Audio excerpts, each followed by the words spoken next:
ان کا نام حبیب بن مالک تھا۔ وہ یمن کے بہت بڑے سردار تھے۔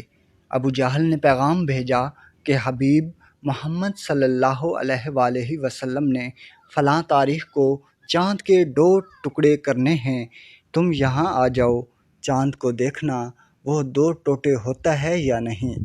چنانچہ حبیب بن مالک نے رخت سفر باندھا اور کوہ ابو قیس پر پہنچ گئے، جہاں کفار نے مطالبہ کر رکھا تھا کہ آسمانی معجزہ یہاں دکھاؤ یا چاند کو 2 ٹکڑے کرو۔ میرے آقا محمد صلی اللہ علیہ وآلہ وسلم تشریف لائے اور چاند 2 ٹکڑے کر دیا اور واپس تشریف لے گئے۔ خصائص الکبریٰ میں موجود ہے کہ 1.5 گھنٹہ تک چاند 2 ٹکڑے رہا۔ حبیب بن مالک یہ دیکھ کر حضور اکرم صلی اللہ علیہ وآلہ وسلم کے پاس تشریف لے آئے اور بولے، یہ سب ٹھیک ہے، لیکن بتائیں میرے دل کو کیا دکھ ہے؟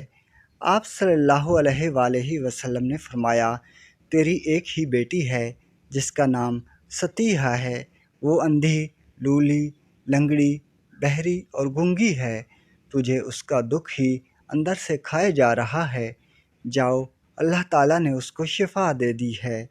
حبیب یہ سنتے ہی دوڑ کر اپنے گھر آئے تو ان کی بیٹی ستیحہ نے کلمہ پڑھتے ہوئے دروازہ کھولا۔